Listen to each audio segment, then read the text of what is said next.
को एक बेहतर और स्वस्थ जीवन जीने में मदद करना। और शुरुआत हम खुद से और खुद के परिवार के साथ करते हैं। इसीलिए बहुत जरूरी है हेल्दी हैबिट्स बनाना और उन्हें मेंटेन करना। और इसीलिए न्यूट्राइट मॉर्निंग न्यूट्रिशन लाता है आप लोगों के लिए रोज एक पावर पैक्ड सेशन। हर सुबह की हम शुरुआत करते हैं कुछ इंटरेस्टिंग हेल्दी टिप्स पाके, और साथ ही साथ कुछ बढ़िया नॉलेज हम लेते हैं जिसे हम अपने रोजाना की दिनचर्या में इस्तेमाल कर सकते हैं। और हाँ, बड़ा इंटरेस्टिंग पार्ट जो मेरा फेवरेट है, recipe of the day, exercise tips. ये हमारे मॉर्निंग सेशन को बना देती है एक कंप्लीट पैकेज। नॉलेज सेशन में कल हमने जाना फैट्स के बारे में। इनफैक्ट मैं आप लोगों से कुछ प्रश्न करना चाहता हूँ, आप लोग प्लीज चैट बॉक्स में लिखकर जरूर उत्तर दीजिएगा। मैं पूछना चाहता हूँ कि क्या फैट होना और हेल्दी होना एक ही बराबर है? आप चैट बॉक्स में मुझे लिख के बताएं, fat is it equal to being healthy? Fat होना और हेल्दी होना क्या एक बराबर है? आपको ऐसा लगता है? इतना ज्ञान नहीं है। अगर आप ये सोच रहे हैं कि मैं प्रश्न क्यों पूछ रहा हूँ, मैं आपको ये प्रश्न का रीजन भी बता देता हूँ। कई बार जब हम किसी से पूछते हैं, किसी से बात करते हैं, तो हम उनसे किस तरह से बात करते हैं? हम कहते हैं वही व्यक्ति ना जो थोड़ा सा हेल्दी है, वही बिटिया ना जो थोड़ी सी हेल्दी है। एक्चुअली आप लोगों ने चैट बॉक्स में लिख के भेजा है नो, सभी ने लिखा है नो, फैट होना और हेल्दी होना एक बराबर नहीं होता। लेकिन जब हम किसी के बारे में बात करते हैं तो हम उस व्यक्ति को फैट कहना पसंद नहीं करते हैं। हम क्या कहते हैं? वो थोड़ा सा हेल्दी है, क्योंकि फैट हमें लगता है बुरा। लेकिन कल के सेशन में हमने जाना कि एक्चुअली फैट होता क्या है, किस तरह से फैट एक इंपॉर्टेंट न्यूट्रिएंट है। ये हमारे शरीर की मैं कहूंगा बैकअप बैटरी के रूप में काम करता है। हमारे शरीर में एनर्जी स्टोरेज, ब्रेन फंक्शन, हम जो न्यूट्रिशन लेते हैं शरीर में उसके बेहतर एब्जॉर्प्शन, हार्मोन प्रोडक्शन, इन सभी चीजों में फैट एक महत्वपूर्ण रोल प्ले करता है। ये हमने कल जाना। साथ ही साथ हमने जाना डाइटरी फैट के बारे में, non essential fats, saturated fat, trans fat के बारे में। उसके अलावा अनसैचुरेटेड फैट हमने जाना, मोनो अनसैचुरेटेड फैट और पॉली अनसैचुरेटेड फैट के बारे में। पॉली अनसैचुरेटेड फैट जिसे PUFA पूफा भी कहा जाता है, हमने जाना उसमें ओमेगा 3 और ओमेगा 6 के रोल्स। ओमेगा 3 जो हमें फिश, फ्लैक्स सीड्स, शिया, वॉलनट्स में मिलता है, जिसके बेनिफिट्स हैं कि हमारे हृदय को ये हेल्दी बना के रखता है, एंटी इन्फ्लेमेटरी होता है, ब्रेन फंक्शन में मदद करता है। ओमेगा 6 जो हमें मिलता है अंडों से, सनफ्लावर ऑयल, कॉर्न ऑयल से, फ्लैक्स सीड से, और इसका महत्व होता है कि हमारे रोग प्रतिरोधात्मक शक्ति को बेहतर बनाता है, हार्मोन सिंथेसिस में मदद करता है। और हाँ, बहुत जरूरी है कि इस ओमेगा 3 और ओमेगा 6 का सामंजस्य, एक बढ़िया बैलेंस हो। इसका एक बढ़िया अनुपात होता है 1 यूनिट ओमेगा 3 और 2 यूनिट ओमेगा 6, जो रियलिटी में हो जाता है 1 यूनिट ओमेगा 3 और 20 यूनिट के आसपास ओमेगा 6। और इसीलिए महत्वपूर्ण रोल होता है सप्लीमेंटेशंस का, जो कि बहुत इंपॉर्टेंट होते हैं। कल के सेशन में हमने इस तरह से बढ़िया बहुत सारी जानकारी पाई। इसी तरह से आज भी हम कुछ इंटरेस्टिंग हेल्थ टिप्स जानेंगे, कुछ जानकारी पाएंगे, रेसिपीज और एक्सरसाइज ऑफ द डे जिसका हम फायदा उठाएंगे, जो कि बड़ा एक यूनिक सपोर्ट हमें मिल रहा है इस कार्यक्रम के जरिए। तो चलिए, मैं आपके और आज के जो हमारे स्पीकर्स हैं उनके बीच में ज्यादा समय नहीं लूंगा। मैं चाहूंगा कि मैं आपको मिलाऊं हमारे अपने फेवरेट, जिन्हें हम प्यार से हमारे अपने SRK भी कहते हैं, उनसे मैं आपको वापस एक बार मिलाना चाहूंगा। मैं इनवाइट करना चाहूंगा डॉक्टर श्याम रामकृष्णन, जो है director innovation and science India and south east Asia market. ये PhD है university of Texas medical branch USA से, पोस्ट डॉक्टरल फेलोशिप के साथ हार्वर्ड मेडिकल स्कूल USA से। ये हमारे साथ रोज जुड़ते हैं कुछ बढ़िया बातें करने के लिए। तो मैं इनवाइट करना चाहूंगा हमारे इस वर्चुअल मंच पे डॉक्टर श्याम को। Doctor Shyam, over to you sir. नमस्कार राजीव, नमस्कार सबको मेरी तरफ से। राजीव, आपने बहुत अच्छी बात किया। अगेन आपने जो कल के बाद जो ओमेगा 3 के पूफा की बहुत बहुत इंपॉर्टेंट, मैंने 4 साल पहले मेरा ब्लड चेक किया था और रेशियो के लिए, और रेशियो बहुत अच्छी तरह निकल गया था। तो मुझे बहुत खुश हुआ कि मेरा रेजिमेंट, मेरा हैबिट्स मुझे हेल्प कर रहा है। तो थैंक यू राजीव इस बात में मैंने आज फिर से एक बार रिमाइंड करने के लिए। दूसरी बात है कि आपने हैबिट के बारे में बताया। हैबिट्स बहुत बहुत इंपॉर्टेंट है। तो मुझे 2 हैबिट्स बिल्कुल पसंद है। एक है कि मेरा एक्सरसाइज, दूसरा है मेरा सप्लीमेंटेशन। तो सप्लीमेंटेशन में डाइट के साथ, सो ये दोनों मेरा हेल्थी हैबिट्स है। मैं तो सोच रहा हूँ कि ये है मेरा हैबिट्स। ऑफ कोर्स आज एक बहुत इंपॉर्टेंट चीज हमें डॉक्टर तुषार बिंगर बताएगी। डॉक्टर तुषार है, आपको पता है, MD आयुर्वेदा। मैंने खुद उनको इंटरव्यू करके सिलेक्ट किया है, तो मैं बहुत बहुत खुश हूँ कि वो हमारे साथ हैं। और वो इतने हार्ड वर्किंग MD है। सुबह मुझे पता नहीं 5 बजे उठते हैं और रात को 10 बजे तो वर्क करती है, क्योंकि उतना उसका लेकिन उनका मुझे पता है उनका डाइट, उनका रेजिमेंट बहुत रेजिमेंटेड है, मीनिंग डिसिप्लिन्ड है। तो इसके लिए मैं बहुत खुश हूँ कि वो आज हमारे साथ हैं और हमें आज कार्बोहाइड्रेट्स और फाइबर के बारे में कुछ बताएगी। आपको पता है उन्होंने MD किया है राजीव गांधी यूनिवर्सिटी से, बहुत प्रेस्टिजियस यूनिवर्सिटी बेंगलुरु के, और उनके बहुत सारे एक्सपीरियंस है पेशेंट्स को ट्रीट करने और फिर रिसर्च करने न्यूट्रीजिनोमिक्स में। तो बहुत सारे एक्सपीरियंस, तो इसके लिए हमें बहुत गर्व से कहता हूँ कि I am very proud of हमारे साथ है। लेकिन डॉक्टर तुषार आने से पहले एक हैबिट के बारे में बताऊंगा। वो है मेरा एक्सरसाइज हैबिट। तो मुझे याद है कि मेरे दोस्तों मेरे जैसे एक्सरसाइज नहीं करते, लेकिन वो हमें हर वक्त बताते, देखो डॉक्टर श्याम, मैं तो वीकेंड में करता हूँ, देखो मैं 2 दिन में, एक हफ्ते में मैं हर दिन नहीं जा सकते जिम, मैं सिर्फ 2 दिन जाता हूँ। और मुझे पता है कि वो 2 दिन जाना कितना इंपॉर्टेंट है। और मैं उनको सिर्फ बताता हूँ कि ठीक है, आप अगर 2 दिन जाए तो प्लीज ट्राई टू फॉलो एक दिन। लेकिन मैंने एक बहुत अमेजिंग स्टडी कल देखा था, तो मैंने सोचा कि आपसे उसके बारे में जरा चर्चा करूँ। तो ये मैसाचुसेट्स जनरल हॉस्पिटल में किया था। मैसाचुसेट्स जनरल हॉस्पिटल दुनिया के बहुत बहुत इंपॉर्टेंट मोस्ट फेमस हॉस्पिटल है, बॉस्टन में है, हार्वर्ड मेडिकल स्कूल के बहुत पास है। वहाँ के डॉक्टर्स हर वक्त यहाँ एमजीएच बोलते हैं, मैसाचुसेट्स जनरल हॉस्पिटल से काम करते हैं। तो मुझे पता है कि वहाँ के स्टडीज हर वक्त मजेदार होते हैं, वेरी इंटरेस्टिंग स्टडीज होते हैं, बहुत कूल। तो उन्होंने देखा कि अलग अलग तरीके से एक्टिव रहना से, अगर आप डिफरेंट वेज कहीं अलग अलग तरीके से एक्टिव होने के लिए आपके हार्ट और ओवरऑल हेल्थ पे क्या असर पड़ता है, वो उनका एम था। तो बात यह है, इस स्टडी में उन्होंने क्या किया, उन्होंने 2 ग्रुप के लोगों को देखा गया। एक ग्रुप जिसे वीकेंड वॉरियर्स बोलते हैं, उन्होंने अपना ज्यादा एक्सरसाइज सिर्फ 1 या 2 दिन में कर लिया, बस 1 या 2 दिन में पूरा वीक एक्सरसाइज 1 या 2 दिन। दूसरा ग्रुप अपना एक्सरसाइज पूरी वीक में स्प्रेड करके करता था, जैसे कि मैं तो हर दिन और 6 दिन मैं एक्सरसाइज करता हूँ, राइट। तो मेरे जैसे थे। दोनों ग्रुप ने हर वीक कम से कम 150 मिनट एक्सरसाइज की, जो लगभग 2 घंटे की फुटबॉल प्ले करना या डांस प्रैक्टिस करना या क्रिकेट खेलना, क्रिकेट से जरा तेज होते हैं, लेकिन वैसे 2 घंटे का प्रैक्टिस था, वो बराबर होता था। तो रिसर्चर्स ने तो 90,000 सोच लो, इसका साइज देख लो, 90,000 लोगों का स्टडी किया जिनकी उम्र थी 40 से 17 साल तक। और उन्होंने इन लोगों की एक्टिविटी को, ये रिस्ट बैंड है, जैसे मैं स्मार्ट वॉच पहनता हूँ, ये रिस्ट बैंड ऐसे एक्टिविटी बैंड से मेजर किया जो बताता था कि ये कितना मूव करते हैं। इन लोगों की को 6 साल, सोच लो, 6 साल से ज्यादा फॉलो किया गया, ताकि देखा जा सके कि कौन हेल्थी रहा और कौन हार्ट प्रॉब्लम से गुजरा। देखो 6 साल से ज्यादा, 90,000 लोगों का, ये है मैसाचुसेट्स जनरल हॉस्पिटल का कमाल। तो रिजल्ट बहुत ही अमेजिंग थे। जो वीकेंड वॉरियर्स थे, जो 1 या 2 दिन में पूरा एक्सरसाइज मीट करते हैं, और रेगुलर एक्सरसाइज, दोनों ही सीरियस हार्ट प्रॉब्लम जैसे हार्ट अटैक्स, हार्ट फेलियर्स और स्ट्रोक्स के रिस्क को काफी कम करके पूरा कम कर दिया, और लोगों के कंपेयर टू जो लोग एक्सरसाइज नहीं करते। तो जैसे वीकेंड वॉरियर्स का हार्ट अटैक्स का रिस्क सोच लो, वीकेंड वॉरियर्स का हार्ट वॉरियर्स मतलब सिपाही, राइट, उनको सिपाही बोलते हैं क्योंकि वो 2 दिन बहुत जोशीले एक्सरसाइज करते हैं, तो उनको वीकेंड वॉरियर्स बोलते हैं। तो 2 दिन, तो उनका हार्ट अटैक का रिस्क 27% और हार्ट फेलियर का रिस्क 38% कम था। सोच लो, 27% और 38%। तो रेगुलर एक्सरसाइज का भी लगभग ऐसे ही बेनिफिट था। तो मैं 6-7 दिन काम एक्सरसाइज कर रहा हूँ, उनको उसका बेनिफिट वही था जो जिन लोग 2 दिन या 1 या 2 दिन वो 150 मिनट मीट करते हैं। तो ये सारी दिखाते हैं कि अगर आप अपना एक्सरसाइज पूरी वीक में स्प्रेड करते हो या वीकेंड में पैक करते हो, फर्क नहीं पड़ता, राइट। जो इंपॉर्टेंट है वो है कि एक्टिव रहना और मूव करना, बस वही इंपॉर्टेंट है, राइट। तो चाहे आपको स्पोर्ट्स पसंद हो, डांस पसंद हो, क्रिकेट पसंद हो, बाइक राइड या फ्रेंड्स के साथ भागना, बस एक्टिव रहो, राइट। एक्टिव रहना आपको हेल्थी और स्ट्रांग रखता है, और फ्यूचर में आपके हार्ट को बहुत अच्छी तरह से प्रोटेक्ट करता है। तो याद रखो, एक्टिव रहना मजेदार भी है और आपके लिए बहुत अच्छा है। तो जो आपका पसंद है वो करो और मूव करते रहो। आपका फ्यूचर सिर्फ आपको थैंक यू बोलेगा, हर दिन थैंक यू बोलेगा। आपका फैमिली बोलेगा आपको थैंक यू, आपकी चिल्ड्रन बोलेंगे आपको थैंक यू, आपके ग्रैंड किड्स बोलेंगे आपको thank you. Thank you for listening. तो यही था मेरा आज का सोच टीम। तो एक्टिव रहना बहुत इंपॉर्टेंट है। तो चलिए अब मिलेंगे डॉक्टर तुषार अभिंगर से। Doctor Tushar, stage is yours. Thank you, Dr. Sham. Good evening to you and good morning to everyone. So, Dr. Sham ने जो भी मेरे बारे में बताया या इतना अच्छा इंट्रोडक्शन दिया, उससे मेरा दिन फिर से बन गया। थैंक यू डॉक्टर श्याम, आपकी हमारी प्रेरणा हो। हम आप तक ही देख के जितना भी मन लगा के ये सारी स्टडीज लेके आते हैं, वो सारा आप ही की वजह से है। So thank you always for motivating and backing us. इसी के साथ में जो राजीव जी ने बताया कि डॉक्टर श्याम हमारे एसआरके है, उनके लिए वो एसआरके है, हमारे लिए वो गुरु है। तो इसके साथ ही मैं फिर से ये बताना चाहूंगी कि बहुत अच्छा स्टडी डॉक्टर श्याम ने हमारे साथ में शेयर किया है कि कैसे आपको एक्टिविटी करना चाहिए। एक्टिविटी को व्यायाम के हिसाब से ना लीजिए, एक्टिविटी को आपके छंद के हिसाब से, आपके हॉबी के हिसाब से लीजिए। तो आपको डांसिंग पसंद है, डांसिंग करिए। आपको शटल खेलना पसंद है, बैडमिंटन खेलना पसंद है, वो करिए और एक्टिव रहिएगा। 2 घंटा डॉक्टर श्याम ने बताया उसका अवधि रहना चाहिए। तो चलिए इसी के साथ में आज के हमारे सत्र में हम जाएंगे और आगे बढ़ते हुए मैं अपना स्क्रीन शेयर कर रही हूँ और स्क्रीन शेयर के साथ में आज का मैं सत्र शुरू करूंगी आपके लिए। लेकिन आज का सत्र शुरू करने से पहले आपको थोड़ा सा पीछे के जाना चाहूंगी, जो कि हमारे 6th डे में हमने डिस्कशन किया था। उस दिन में मैं लेके जाना चाहूंगी। आप सोच रहे होंगे कि आज का हमारा 9वां दिन है, लेकिन हम 6th डे के बारे में क्यों डिस्कशन कर रहे हैं। तो मेरे समझने समझाने में थोड़ी सी आगे पीछे हो गया, तो मैंने सोचा कि चलो आज के मेरे इस सत्र में मैं उसको सही कर दूं। तो क्विकली हम इसके बारे में जान लेंगे कि ये कंसेप्ट क्या था।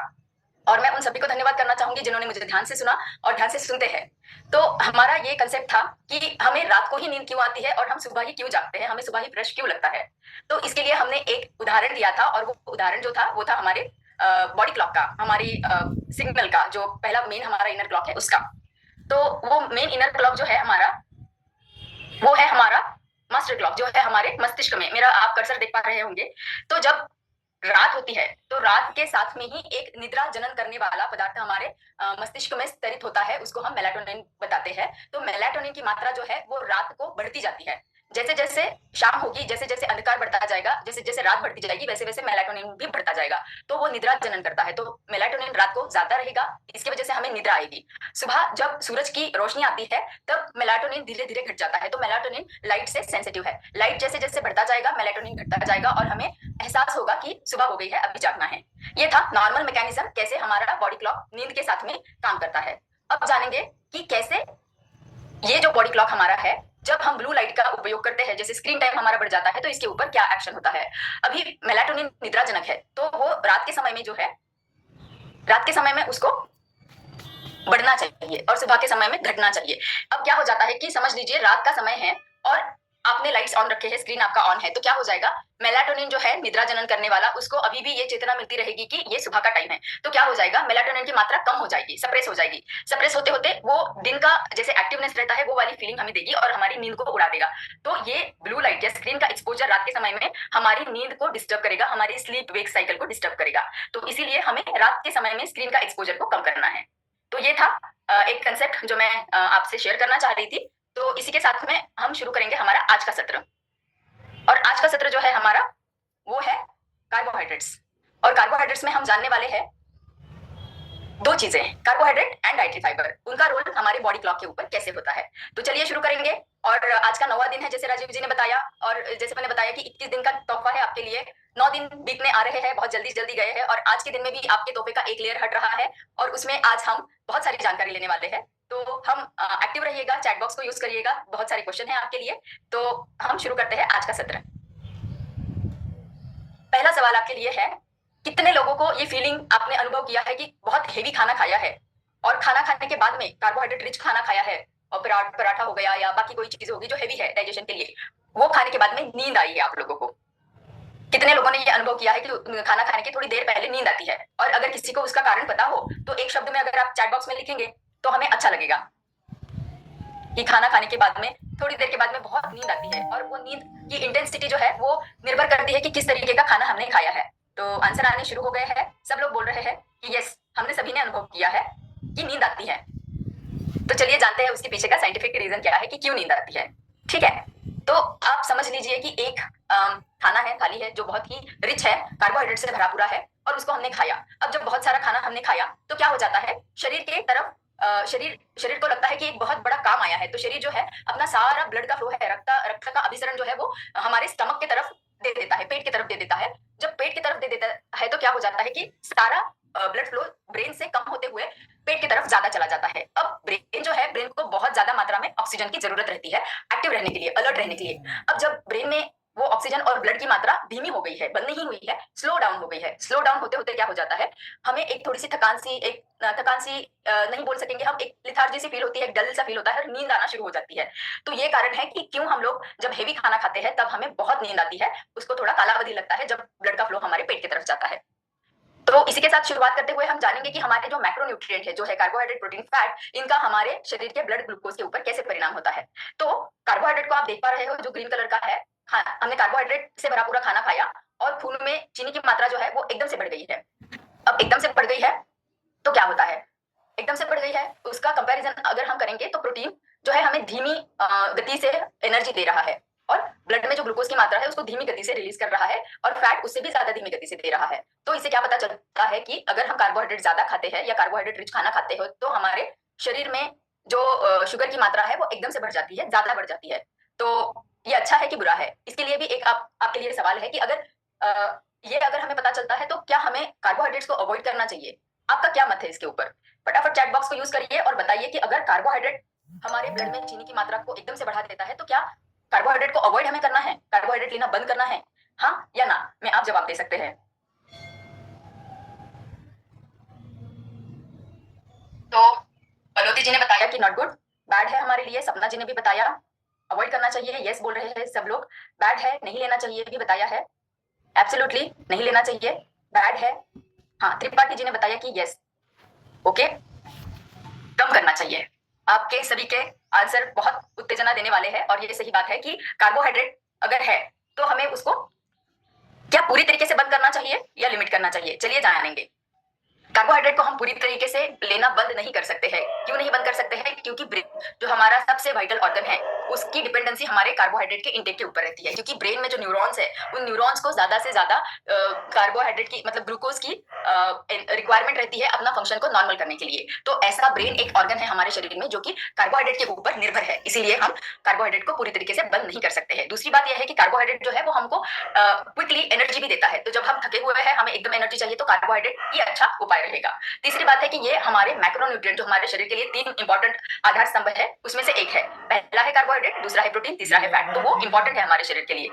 चौथी बात यह है कि हमारे जो फूड प्लेट में है वो रिकमेंडेड है कि 1/4 भाग हमारे खाने की प्लेट में कार्बोहाइड्रेट रहना है। तो हमें ये समझ में आया है कि कार्बोहाइड्रेट भले ही शुगर की मात्रा को खून में बढ़ाता है लेकिन हम उसको लेना पूरी तरीके से बंद नहीं कर सकते हैं। अब कार्बोहाइड्रेट के बारे में हमने जाना, हम बात कर रहे हैं उसके बारे में, तो चलिए जानते हैं कार्बोहाइड्रेट क्या है। कार्बोहाइड्रेट एक ऑर्गेनिक कंपाउंड रहता है जो शरीर में घुल मिल जाता है आसानी से और उसमें कार्बन, हाइड्रोजन और ऑक्सीजन के मॉलिक्यूल रहते हैं। ये हमारे शरीर को एनर्जी देने वाला एकमात्र पहला उपाय है, मतलब बहुत क्विकली देने वाला। प्रोटीन और फैट भी देते हैं लेकिन कार्ब्स जरा जल्दी देते हैं और उनसे जो एनर्जी कार्बोहाइड्रेट से हमें मिलती है उसमें ब्रेन और मसल्स ज्यादा से ज्यादा उसको उपयोग करते हैं। और ये बात तीसरी है कि जो कार्बोहाइड्रेट है उसमें शुगर्स, फाइबर्स और स्टार्चेस भी रहते हैं। तो ये इन शॉर्ट हो गया कार्बोहाइड्रेट क्या है, ये हमने यहाँ समझ लिया। आगे चलते हैं। ये स्लाइड मैं आपको एक्सप्लेन करना चाहूंगी लेकिन इससे पहले आप अगर टाइटल पढ़ते हो और टाइटल पढ़ने के बाद में आपके माइंड में एक मैकेनिज्म आता है जो हमने पहले भी डिस्कशन किया है, उसका नाम अगर आप चैट बॉक्स में डालेंगे तो मुझे समझ में आएगा कि आपको पहले वाले सत्र में हमने जो इन्फॉर्मेशन दी है वो याद है या नहीं। फ्यूएल आवर बॉडी, हमारा एक एग्जाम्पल था कार का हमने दिया था और बॉडी का दिया था। तो वो एग्जाम्पल दिया था कि कैसे हमारे शरीर में हम जो चीजें लेते हैं वो हमारे एनर्जी में कन्वर्ट हो जाती है। उसके पीछे एक मैकेनिज्म हमने आपको बताया था, उस मैकेनिज्म का नाम अगर किसी को याद है। यस, अरुण जी ने बताया है मेटाबॉलिज्म, सबसे पहला आंसर मैं देख पा रही हूँ। संतोष जी ने दूसरा आंसर दिया है, बहुत सही जा रहे हैं। अनु जी ने बताया है, दीपक जी ने बताया है, सतिंदर जी ने बताया है, यस, चंद्रा जी ने बताया है, प्रार्थना नायर, ठीक है। तो बहुत सारे, राम सागर जी, यस, नीलोबा जी, बहुत सारे आंसर आ रहे हैं। खुशी हुई मुझे ये जान के कि जो भी हमने आपको इन्फॉर्मेशन पहले दिया है वो आप सभी को याद है। तो यही मेटाबॉलिज्म, हम जब कार्बोहाइड्रेट को लेते हैं तो कैसे हमारे शरीर में घुल मिल के जो हम हमारे शरीर के लिए फ्यूल बनाता है मेटाबॉलिज्म करके, वो कैसे, ये यहाँ पे हम जानेंगे। क्या हो जाता है जब हम कार्बोहाइड्रेट को लेते हैं वो हमारे शरीर में फूलता जाता है। एक समझ लो एक माला है मोतियों की जो हमने ली है और उसको हम स्ट्रेच कर रहे हैं, उसको हम थोड़ा टेंशन दे रहे हैं, तो उसको स्ट्रेच कर रहे हैं। एक समय ऐसा आता है जब ये मोतियों की माला बिखर जाती है। अब जब बिखर जाती है तो क्या हो जाता है, पेट से वो निकल के एब्सॉर्ब, और ये है हमारा ब्लड स्ट्रीम। तो ब्लड स्ट्रीम के अंदर है, घुल मिल गई है, वो भी एब्सॉर्ब हो जाती है ब्लड स्ट्रीम में और ग्लूकोज के फॉर्म में सेल्स में जाना शुरू कर देती है। और सेल्स में ग्लूकोज कैसे जाता है, इंसुलिन के मदद से। तो वो एंटर कर रहा है हमारे सेल्स में क्योंकि उनको एनर्जी देनी है, सेल्स को एनर्जी देनी है अपना काम करने के लिए। अब अगर आप एक्सरसाइज करोगे तो ये जो ग्लूकोज शरीर में आया है, सेल्स में आया है, ये यूज होता जाएगा। अगर आप एक्सरसाइज नहीं करोगे तो क्या करेगा शरीर, एनर्जी को स्टोर करता जाएगा फैट के फॉर्म में, ठीक है, क्योंकि वो बाद में हमें यूटिलाइज होगा। तो ये हमने समझा कि कैसे हमारा कंजम्पशन कार्बोहाइड्रेट का शरीर में हमको एनर्जी देता है और कैसे उसका हम उपयोग कर सकते हैं। अब जानेंगे कि कार्बोहाइड्रेट के क्या प्रकार है। जैसे मैंने बताया कि सिंपल कार्बोहाइड्रेट आप समझोगे तो एक जैसे से मोतियों की माला है, तो उसमें अलग कुछ नहीं है, वो ब्रेक करना थोड़ा आसान हो जाता है। कॉम्प्लेक्स जो है उसमें आते हैं स्टार्चेस और फाइबर्स, तो इसमें अलग अलग मोती पिरोए गए हैं जो कि अलग स्ट्रक्चर के हैं या अलग मटेरियल से बने हुए हैं, लेकिन वो है तो कार्बोहाइड्रेट। इसका आसान एग्जांपल मैं आपको बताना चाहूंगी कि गेहूं है कार्बोहाइड्रेट, गेहूं है पूरे फॉर्म में। अब हमने गेहूं को पीस दिया, पीस देने के बाद में क्या हो गया कि गेहूं का जो एक आउटर लेयर रहता है वो अलग हो जाता है, वो है फाइबर, ठीक है। उसको हम यूज नहीं करते, उसको हम फेंक देते हैं। एक्चुअली वो हमारे शरीर के लिए बहुत महत्वपूर्ण है। उसको छानने के बाद में जो दूसरा भाग निकलता है वो है हमारा गेहूं का आटा, वो है हमारे स्टार्चेस। अब गेहूं के आटे को और भी ज्यादा रिफाइन हम करेंगे, और भी ज्यादा छानेंगे तो वो क्या हो जाएगा, मैदा। तो मैदा जो है वो हो गया हमारा सिंपल कार्बोहाइड्रेट। तो चलिए आगे बढ़ते हैं। हमने अभी इसमें 3 भाग जाने हैं ना, कि सिंपल कार्बोहाइड्रेट, कॉम्प्लेक्स में है स्टार्चेस एंड फाइबर। तो फाइबर को हमें आज डिटेल में जानना है, तो चलिए जानेंगे फाइबर क्या है। तो फाइबर हमारे 2 तरीके के होते हैं, एक है सोल्यूबल और दूसरा है इनसोल्यूबल। अब सोल्यूबल को हम समझेंगे एक स्पॉन्ज, स्पॉन्ज जो स्क्वीज होता है और जब फूलता है तो अगर ज्यादा पानी है तो उसको एब्सॉर्ब करके वो फूल जाता है। उसी तरीके से सोल्यूबल फाइबर जो है पानी में घुल मिल जाते हैं। घुलने के बाद में वो क्या करते हैं कि एक्सेस जो भी चीजें हमारे शरीर में रहते हैं, जैसे देखिए कि शुगर है या फैट है या कोई टॉक्सिन है, उनको एब्सॉर्ब करके फूल जाते हैं, या आप समझ लो ग्लूकोज ही है, क्योंकि ये फाइबर्स ग्लूकोज को अपने आप में ले लेंगे और फूल जाएंगे। ठीक है, तो ये हो गए सोल्यूबल फाइबर। इनका क्या एक्शन है वो हम जानेंगे। साथ ही ये भी जानेंगे कि इनसोल्यूबल फाइबर का क्या है। इनसोल्यूबल फाइबर को समझ लीजिए ये है एक झाड़ू के तौर पे, क्योंकि वो रफ फॉर्म में है। ये क्या करते हैं, ये डाइजेशन से नहीं जाते हैं, ये शरीर में से पानी को ज्यादा एब्सॉर्ब कर लेते हैं और बिना डाइजेस्ट हुए हुए शरीर में हमारे आंतों को क्लीनिंग करने का काम करते हैं, तो शरीर से बाहर ये निकल जाते हैं। तो सोल्यूबल फाइबर को समझिए कि स्पॉन्ज है, तो स्पॉन्ज क्या करता है, वाटर में डिसॉल्व हो जाता है, फूल जाता है, तो पेट भरा हुआ सा लगता है। मैंने बताया कि ये कैप्चर कर लेता है एक्सेस ऑफ फैट को, तो कैप्चर कर लेने की वजह से क्या हो जाता है, खून में चर्बी, लिपिड मतलब कोलेस्ट्रॉल की मात्रा कम करता है, हमारे गट को बढ़ाता है, गट को अच्छा एनवायरमेंट देता है, क्योंकि फाइबर गट के लिए एक खाना रहता है। गट के जो माइक्रोबायोटा रहते हैं, अच्छे और बुरे बैक्टीरिया, उनके लिए ये खाना बन जाता है, तो उसको हेल्प करता है, मदद करता है। ब्लड शुगर को भी इंप्रूव करता है, तो जैसे मैंने बताया कोलेस्ट्रॉल और शुगर की एक्सेस मात्रा हो तो ये अपने आप में उसको ले लेता है फूल के। इसके एग्जाम्पल आप समझ लो, एप्पल, बीन्स, नट्स, ओट मील, स्वीट पोटैटो और लेंटिल्स। और ये क्या करता है, हमारे आंतों में जाके खाने को एक सही जगह पे प्लेस करने का काम कर देता है, और उसी के साथ साथ हमारे गट बैक्टीरिया को हेल्प करता है। इनसॉल्युबल फाइबर क्या करता है, हाँ, घुलता नहीं है, वो पानी में घुल मिल नहीं जाता है, इसीलिए क्या करता है, पानी को एब्सॉर्ब तो कर लेता है, लेकिन एब्सॉर्ब करके वो क्या करता है, आंतों को क्लियर करने का काम करता है। आपका मोशन हर दिन का जो है, सुबह का मोशन वो क्लियर करता है, आंतों की हेल्थ को बनाए रखता है। उसके एग्जाम्पल है गेहूं, लीफी ग्रीन्स, किनवा जो कि एक मिलेट है, ब्राउन राइस और कुछ सीड्स जैसे फ्लैक्स सीड। तो इसके साथ में जो है पानी एब्सॉर्ब करने की वजह से बल्क बढ़ जाता है, उसका आकार बढ़ जाता है, तो हमारा जो स्टूल्स रहते हैं, आंतों को क्लियर करने के लिए स्टूल को ज्यादा बल्क मिल जाता है, तो आसानी से मोशन पास हो जाता है, इसीलिए हमारे बावेल्स को रेगुलेट करने में इसका मदद होता है। अब हमारे सॉल्युबल और इनसॉल्युबल फाइबर्स हमारे डाइजेशन को प्रभावित करते हैं, कैसे उनका डाइजेशन होता है। तो समझ लीजिए कि फूड जो है फाइबर हमने लिया है, ये गया है हमारे स्टमक में, ये है हमारा पेट, जिसमें हम खाना खाते ही यहाँ हमारा खाना पहुंच जाता है और यहाँ डाइजेशन प्रोसेस शुरू हो जाती है। तो पानी में मिल गया है सॉल्युबल फाइबर हमारा, और पार्शियली डाइजेस्ट होना शुरू हो गया है स्टमक में। अब स्टमक से ये चला जाता है स्मॉल इंटेस्टाइन में, ये जो अंदर का एक पोर्शन है पीला वाला, ये है हमारा स्मॉल इंटेस्टाइन। इसमें क्या हो जाता है कि सॉल्युबल फाइबर जो है एंट्रैप्स दी शुगर, फैट एंड कोलेस्ट्रॉल, जो एक्स्ट्रा शुगर है, एक्स्ट्रा फैट है, एक्स्ट्रा लिपिड, कोलेस्ट्रॉल है, उनको कैप्चर कर लेता है, उनको एक बंधन में बांध लेता है, ताकि वो हमारे ब्लड में ना जाए, ताकि हमें उससे ब्लड में ना जाते हुए हमारे शरीर में शुगर, फैट और कोलेस्ट्रॉल की मात्रा ना बढ़े। तो फाइबर लेना कितना महत्वपूर्ण है, क्योंकि वो बाइंड करके मोशन के थ्रू उनको बाहर निकालता है, ब्लड में नहीं जाने देता है। अब इनसॉल्युबल फाइबर की क्या एक्शन है, इनसॉल्युबल फाइबर क्या करते हैं, डाइजेस्ट नहीं होते हैं, पेट से निकल के आंतों में चले जाते हैं और लार्ज इंटेस्टाइन में वो क्या करते हैं, फूल जाते हैं। तो फूल जाने के बाद में क्या हो जाता है कि हमारा बावेल मतलब स्टूल्स को जो है, फीकल मैटर को जो है बल्क मिलता है, वो बल्कि हो जाते हैं, तो मोशन पास होना आसान हो जाता है। तो हमने एक्शन जान लिया, उनका कर्म जान लिया कि वो कैसे करते हैं, उससे जानेंगे कि हमें फायदे क्या मिलते हैं। पहली बात तो हमारा कंट्रोल कर सकते हैं, वजन अच्छी तरीके से मैनेज कर सकते हैं। दूसरी बात मेटाबॉलिक हेल्थ के लिए बहुत इंपॉर्टेंट है। तीसरी बात है शुगर को, ब्लड शुगर को मेंटेन कर, जैसे हमने अभी जाना कि वो उसको जगड़ लेते हैं। चौथी बात है हार्ट हेल्थ, जैसे हमने पहले ही जाना है कि कैसे कोलेस्ट्रॉल को भी ये कम करता है। तो ये फायदे देख लिए हमने कॉम्प्लेक्स कार्ब्स की। अब जानेंगे कि फाइबर हमारे आंतों को कैसे मजबूत बनाता है। तो मैंने बताया कि दो तरीके के बैक्टीरिया रहते हैं, गुड एंड बैड। तो गुड वाले हमारे फ्रेंड रहते हैं, हम उनको गट माइक्रोबायोम बताते हैं, लेकिन ये दोनों भी प्रेजेंट रहते हैं। अब इनमें से गुड बैक्टीरिया जो है उनको हमें बढ़ाना है, तो उनको बढ़ाने के लिए फाइबर क्या करता है, फाइबर उनका खाना बनता है, बैक्टीरिया का खाना है फाइबर। जब ज्यादा फाइबर मिलता है तो गुड बैक्टीरिया बढ़ जाते हैं और बेनिफिशियल हो जाते हैं, और धीमे धीमे बैड बैक्टीरिया की मात्रा कम हो जाती है। और जैसे मैंने बताया कि ये आंतों को क्लियर करता है फाइबर, तो आंतों को जब आप क्लैरिटी मिल जाती है, एक पैसेज हमारा क्लियर है, तो क्या हो जाता है, आंतों में जो न्यूट्रिएंट है वो हमारे ब्लड स्ट्रीम में एब्सॉर्ब होना शुरू हो जाते हैं। और क्या करता है फाइबर, ये जो है इन्फ्लेमेशन जो है आंतों का, उनको कम करता है, कोलेस्ट्रॉल को कम करता है, हमारे हार्मोन्स को भी बैलेंस करने का काम ये कर सकता है। बाद में जानेंगे कि फाइबर जो है कैसे, हमने अभी जाना कि जो हमारे आंतों के थ्रू टॉक्सिन्स को भी कैप्चर करता है और हमारे सिस्टम से, पेट से बाहर निकाल देता है, तो इसीलिए ये आंतों को स्ट्रांग बनाता है। अच्छा, तो मैंने तो आपको स्लाइड दिखा दी है अभी, तो भी मैं फिर से सवाल पूछना आपको चाहूंगी कि चलिए हमने अब तक तो जाना कि कार्बोहाइड्रेट्स क्या है, फाइबर क्या है, उनके प्रकार क्या है, वो कैसे हमारे डाइजेशन को प्रभावित करता है, क्या क्या फायदे देता है। तो आप अभी ये तो समझ लिया है कि कार्बोहाइड्रेट पूरा बंद नहीं कर सकते हैं, उसको लेना है, लेकिन लेना है तो क्या उसकी क्वांटिटी ही हमें देखनी है या उसकी क्वालिटी भी देखनी है, आप क्या कहना चाहोगे? क्या दोनों जरूरी है, या ओनली क्वालिटी इंपॉर्टेंट है, या ओनली क्वांटिटी इंपॉर्टेंट है? दोनों में से आप किसको चुनना चाहोगे? आप चैट बॉक्स का यूज करके मुझे बता सकते हो कि क्या जरूरी है। अच्छा, अरुण जी ने बताया कि दोनों जरूरी है, क्वालिटी और क्वांटिटी दोनों भी जरूरी है हमें लेना, ठीक है, अच्छा आंसर है। राइटर जी ने बताया है दोनों, नहीं लेना है? अच्छा, both. Okay, yes, both. Both quality quantity दोनों जानना जरूरी है। सही जवाब है, दोनों जानना जरूरी है। तो चलिए जानेंगे, क्वांटिटी से शुरुआत करेंगे, बाद में क्वालिटी के ऊपर जाएंगे। तो क्वांटिटी की बात अगर हम करते हैं तो मात्रा कितनी रहनी चाहिए कार्बोहाइड्रेट की? तो ये जनरली देखा गया है कि जो हमारी शरीर की एनर्जी की डिमांड है, वो एनर्जी की डिमांड जो है वो कार्बोहाइड्रेट के थ्रू 50 से 55% मिलनी चाहिए हमें कार्बोहाइड्रेट के थ्रू। ये रिकमेंडेशन जो है बताया गया है। लेकिन क्या होता है, 50% हमें कार्बोहाइड्रेट से मिलना चाहिए, लेकिन हो क्या रहा है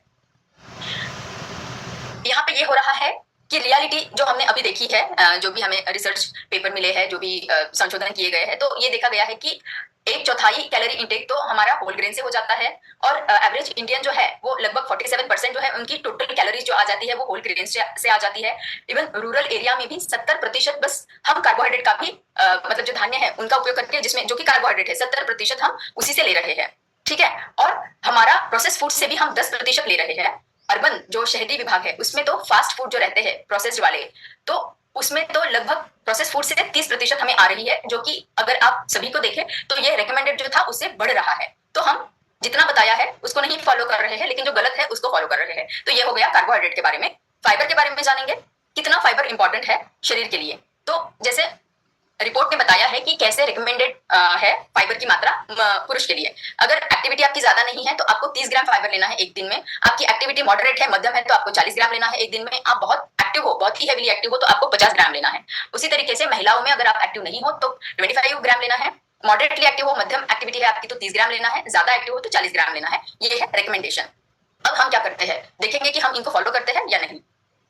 तो स्टडीज ने बताया है कि 10 भारतीयों में से 7 भारतीय जो है वो फाइबर की रिक्वायरमेंट को पूरा नहीं कर पाते हैं। तो इससे हमने क्या जाना, ना तो हम कार्बोहाइड्रेट के रिकमेंडेशन को फॉलो कर रहे हैं, ना तो फाइबर के रिकमेंडेशन को फॉलो कर रहे हैं, जो कि गलत है। इससे हमें ये जानने में आया कि क्वांटिटी को तो हमने सही तरीके से फॉलो नहीं किया है, और हमें ये भी पता चला है कि कितना हमने लेना चाहिए। तो आज से चलिए उन रिकमेंडेशंस को फॉलो करना शुरू करेंगे जो कि हमें रिसर्च ने बताए हैं। अब जानेंगे क्वालिटी के बारे में। तो आपके हिसाब से हम जब क्वालिटी बताते हैं तो वो क्वालिटी कार्बोहाइड्रेट की क्या हो सकती है? अगर कोई गेस आपके माइंड में आता है तो एक शब्द में आप चैट बॉक्स में लिखिएगा जरूर से कि जब हम क्वालिटी बताते हैं कार्बोहाइड्रेट की तो वो क्या हो सकती है। अगर आपके माइंड में क्विकली कोई कंसेप्ट आता है कि क्वालिटी कार्बोहाइड्रेट क्या हो सकते हैं? कॉम्प्लेक्स कार्बोहाइड्रेट सत्येंद्र जी का पहला जवाब है, बलोदी जी का दूसरा जवाब है, संतोष जी ने कॉम्प्लेक्स बताया है, कमल जी ने दोनों ही बताया है। ओके, ठीक है, चलिए, बहुत अच्छे। सोल्यूबल फाइबर, कॉम्प्लेक्स कार्ब्स, बहुत अच्छे। तो बहुत सही आप देख रहे हो कि क्वालिटी किस डायरेक्शन में हमें जाना है। तो जानेंगे कॉम्प्लेक्स वर्सेस सिंपल कार्ब्स क्या रहते हैं। कॉम्प्लेक्स कार्ब्स जो रहेंगे वो है लॉन्ग चेन। मैंने बताया कि मोतियों की माला है, लेकिन मोतिया जो है वो एक जैसे से नहीं है, अलग अलग है। तो वो हो गए हमारे कॉम्प्लेक्स कार्ब्स। और कंपैरिजन करेंगे सिंपल, तो वो जो है शॉर्ट रहते हैं, छोटे रहते हैं, इजीली ब्रेक डाउन हो जाते हैं हमारे शरीर में। ये लेता है लंबा समय शरीर में डाइजेस्ट होने के लिए। और सिंपल कार्ब्स बहुत ही जल्दी, जैसे कि शुगर है, जैसे कि मैदा है, बस शुगर को खा लो और एकदम से ब्लड में शुगर बढ़ गया, तो उसमें कोई फाइबर नहीं है, उसमें कोई समय नहीं लगने वाला है डाइजेशन के लिए। तो ये हो गया सिंपल, क्विकली एब्सॉर्ब होने वाला कार्बोहाइड्रेट। ये जो है हमारे ब्लड में धीमे धीमे बढ़ता है। ये क्या करता है, एकदम से बहुत ही गति से बढ़ जाता है, ब्लड का शुगर बढ़ा देता है। ये क्या करता है, धीमे गति से भी जाता है, और कॉम्प्लेक्स है तो वो शरीर में हमें फुलनेस देता है और लंबे समय तक एनर्जी भी देता रहता है। तो एक भरापन सा हमको लगता है और लंबे समय तक एनर्जी भी मिलती है। लेकिन ये क्या करता है, क्रैशिंग फीलिंग, एकदम से एनर्जी चढ़ गई है, एकदम एक्टिव लगा है, एकदम से डाउन हो गया है, से लाइक एक घंटे में 2 घंटे में हमें लगता है कि मैं तो थक गया हूँ, फिर से मुझे कुछ खाना है, तो उसको बताएंगे जो डाउन हो जाते हैं, फटीग सा लगता है इमीडिएटली, वो है क्रैशिंग फीलिंग। बाद में है कॉम्प्लेक्स जो रहते हैं वो लेस प्रोसेस रहते हैं। सिंपल वाले हमें पता है रिफाइन करके वो प्रोसेस होके सिंपल हो जाते हैं। इसमें फाइबर ज्यादा रहता है, इसीलिए ये हमें धीमे धीमे एनर्जी देता रहता है। इसमें फाइबर नहीं रहता है। ये क्या करता है, धीमे हमें एनर्जी देता जा रहा है, लंबे समय के लिए एनर्जी देता जा रहा है, तो हमारा परफॉर्मेंस जो है, हमारी एक्टिविटी जो है वो लंबे समय के लिए बनी रही है। लेकिन सिंपल कार्बोहाइड्रेट में क्या हो जाता है, परफॉर्मेंस जो है एकदम से तो एक्टिव लगता है, थोड़ी देर के लिए आप एक्टिव रहोगे, लेकिन बाद में आपका परफॉर्मेंस डाउन हो जाएगा। फिर क्या है, एंटीऑक्सीडेंट और विटामिन से भरपूर रहते हैं, क्योंकि ये कॉम्प्लेक्स है, उसमें अलग अलग लेयर्स रहते हैं और उनमें भी एंटीऑक्सीडेंट विटामिन रहते हैं। इनमें नहीं रहते हैं क्योंकि हमने सारी जो लेयर्स है, सारी जो परतें हैं वो हटा दी है। एग्जाम्पल जानने हैं तो वो है कैरेट्स, आपके ब्रेड्स जो है, व्हाइट ब्रेड, बनाना, ब्राउन राइस, ये हो गए हैं हमारे होल ग्रेन ब्रेड। यहाँ आप फिर से समझ लीजिएगा कि कॉम्प्लेक्स अगर हमें उदाहरण देना है तो कैरेट्स, वेजिटेबल्स में हम बता रहे हैं whole grain bread, not the white bread, ठीक है। तो होल ग्रेन का जो ब्रेड है उसमें थोड़ी मात्रा ये भी रहती है कॉम्प्लेक्स कार्ब्स की। बनाना है, ओट है, ब्राउन राइस है। ब्राउन राइस आपने देखा होगा कि एक लेयर रहता है उसके ऊपर। और उसके कंपैरिजन में सिंपल कार्ब्स के एग्जांपल देखेंगे तो केक है, शुगर है, फ्रूट जूसेस है, कि बस ले लो और इमीडिएटली आपका शुगर बढ़ जाएगा। तो क्वालिटी जब हमें जाननी है, कॉम्प्लेक्स वर्सेस सिंपल हमने जान लिया है, अब जब क्वालिटी हमें और आगे जाके देखना है तो क्या हमें जानना है। एग्जाम्पल लेंगे एक वाटरमेलन का और समझेंगे कि ग्लाइसेमिक इंडेक्स क्या है और ग्लाइसेमिक लोड क्या है। अब इसको जानने के लिए समझेंगे, एक उदाहरण ले लीजिए, एक कार है जो शुरू हुई है और एकदम जलद गति से चली गई है, रुक गई है। वो है हमारा ग्लाइसेमिक इंडेक्स, जो कि बताता है कि कितना जल्दी हमारे रक्त प्रवाह में शुगर का स्पाइक हो जाएगा, शुगर बढ़ जाएगा, कितना स्पीड से बढ़ जाएगा, कितना गति से बढ़ जाएगा। तो उसको जो है 0 से लेकर 100 तक मार्क किया गया है, जिसको हम ग्लाइसेमिक इंडेक्स बताता है, बोलते हैं। जो इंडेक्स हमें बताता है कि कोई पर्टिकुलर खाना अगर हम खाते हैं तो वो कितना क्विकली, कितना गतिशील तरीके से हमारी ब्लड शुगर को बढ़ा देगा।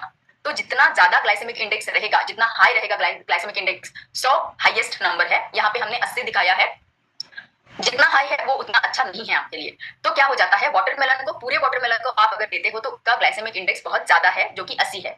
अब समझेंगे क्या है ग्लाइसेमिक लोड। अभी कार हमने जानी है कि जो एक स्पीड से आई है और थोड़ी ही डिस्टेंस पे जाकर रुक गई है, तो इसने क्या किया, गति तो बढ़ा दी लेकिन वो ज्यादा समय तक चल नहीं पाई है। अब ग्लाइसेमिक लोड को समझ लीजिए कि कार जो कि शुरू तो हुई है लेकिन थोड़ा लंबे समय तक जा पा रही है, क्योंकि उसमें कार्बोहाइड्रेट है, एनर्जी है।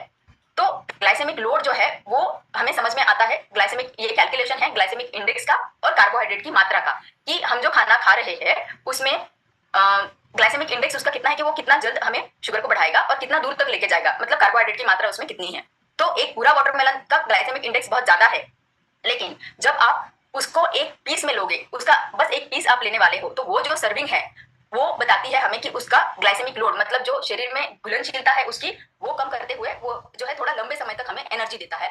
तो ये 5 जो इसका नंबर है, इंडिकेशन, ये है लो की तरफ। तो पूरा वाटरमेलन का इंडेक्स, ग्लाइसेमिक इंडेक्स ज्यादा है, लेकिन एक सर्विंग अगर हम उसका लेते हैं वाटरमेलन का तो उसका ग्लाइसेमिक लोड कम है, तो हम उसका आनंद ले सकते हैं छोटी मात्रा में लेते हुए। तो सर्विंग को हमें देखना है, एज अ होल नहीं देखना है।